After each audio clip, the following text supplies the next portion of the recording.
gonna be so simple. Balls, ball sauce, chickpea. Man, that's it. Aren't you gonna use chard in there? And then I'm gonna throw some chard in the meatball sauce too, because I have it on hand and you need a green. You need a green, you just need a green. Whatever greens you have.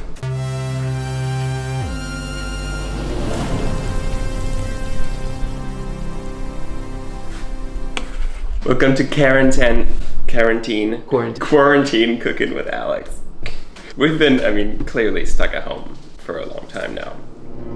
I think in terms of cooking at home, it's always this weird dilemma of, is it worth making a recipe, or is it just worth talking to people and guiding them through how to use ingredients? This is definitely not a time to go out just to pick some stupid 8% fat ground turkey at the store because somebody said so on the internet. I think more than ever it's a time to talk to each other about how we're using food and what we're doing and how exciting it is. I think it's really exciting. Everyone has been starting to make bread at home. We've been going crazy. So today I thought we can't go out, clearly. So we're going to this little field trip to my pantry and then pick out whatever. I have an idea we can make some meatballs because we have some ground meat that we need to use. If there's one thing that was always in my dad's freezer, it was a bunch of ground meat. And I feel like most people do have some ground meat in their freezers. Anyway, thaw it out and then we'll make some meatballs and then we'll figure out like a sauce and then a starchy thing with it. And it's gonna be delicious. But let's go to the pantry.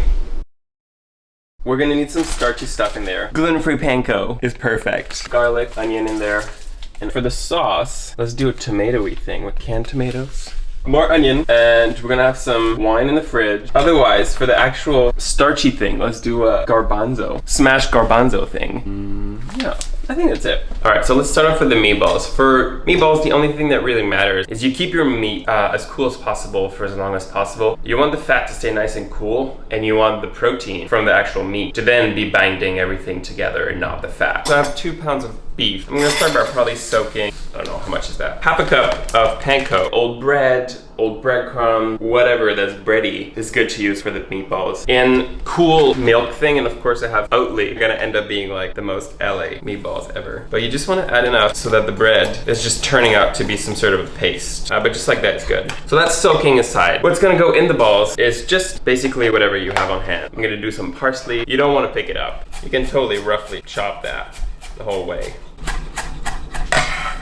Just straight up in that bowl. Like half a bunch is good. Need some thyme.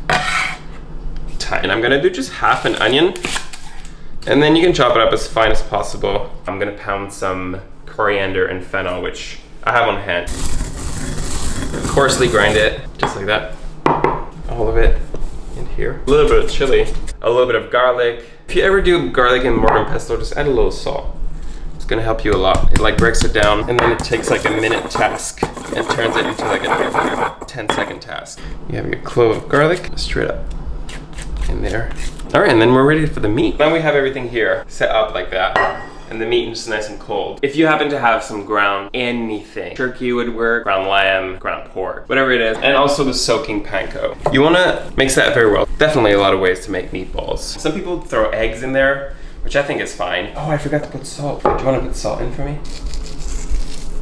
Oh, you can almost knead it like dough. It's all gonna start feeling like a loaf of bread. Also, just like bread, you don't wanna overwork it. But I think this is good. All right, so now that we have this mixture ready, instead of just like living my craziest life and not trying it out, I'm just gonna sear a little bit of it in a pan so I can taste it and see if there's enough salt. We need some salt. We'll do a little bit more salt, and then we'll freshen it up with a little bit of lemon zest. We'll do the zest of 1 whole lemon, black pepper, and some more salt. All right, that should be good. Actually, let's put some olive oil in there just to brighten it up even more. Oh yeah. And now we're on to the really, really exciting part. We're gonna slap some balls. So you just wanna slap them like this. And then we'll roll them. 2 pounds of meat is like, would definitely be enough for 4 people, wouldn't it? More than that, like a family of 6. All the balls are slapped. They're gonna go back in the fridge. I think meatballs is one of those things that you wanna cook from cold. You're more likely to get a nice crust on the outside and not overcook the interior. So that is going in the fridge. All right, once the meatballs are all done, get a pan. You can even use a pot. Turn that on at like medium-high heat. The pan is preheating. I'm gonna start with the prep for the meatball sauce. The meatball sauce is gonna be like as simple as it gets. It's just gonna be, I'm gonna saute some onions, some red onions, and then I'm gonna do a little bit of white wine and tomato. I'm gonna do half of a can of tomatoes, and that's gonna be it. All right, now that the pan is hot, do just a little bit of oil. So now it's been about 3 minutes. We got some nice color like this. This is when you can really feel the social distancing and just finally take the time to brown some meatballs on 8 sides and have the crispiest meatballs of all time. Now that we've browned those balls on as many sides as we felt like it, and then in that same hot pan, we'll be building the sauce. Start off with the onion, some salt, and maybe a little bit of chili. We just want to concentrate the flavor here on those onions as much as possible without burning them, you know, so they get nice and sweet. So I have this nice chard, and I thought maybe we could add that to the sauce. Do like an exciting bias like this. Onions are ready. I'm gonna do half a can of tomatoes. Cooked a little bit, not too much. Once this is like this, a little bit reduced, I'm gonna add some of that white wine. Maybe this much. Half a cup? A cup. Cup? Cup of white wine. Now it's a cup. Add salt. All right, so now that this is back up to a boil, we're gonna put some of our chard and then balls. More chard on top too, why not? We'll start by putting it in the oven. We're at 450, just like that for 10 minutes. After 10 minutes of being in the oven, we'll flip the ball and then we'll do 10 more minutes. So 20 minutes of cooking time total. All right, so now that we have the meatballs in the oven, we're gonna do our little smashed garbanzo, which, god damn.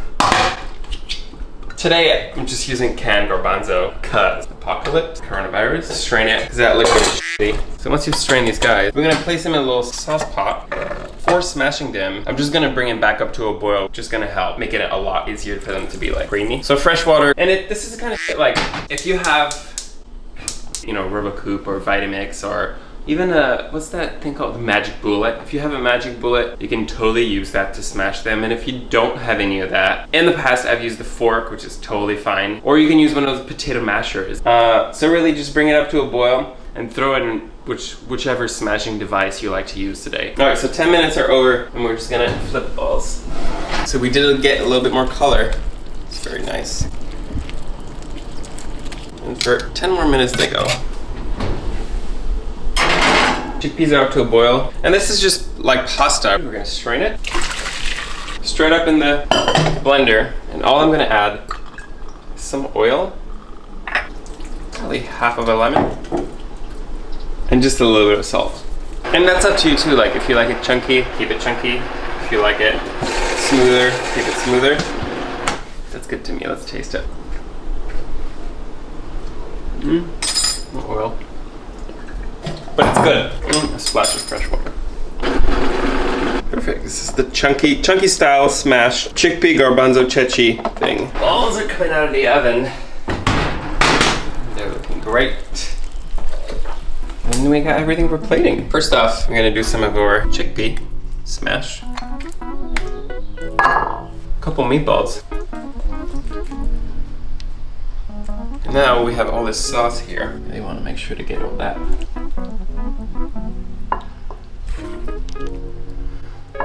Finishing up with some olive oil. We have parm. Should we do parmesan? Parmesan on meatballs is good. Yeah, oh, that's better.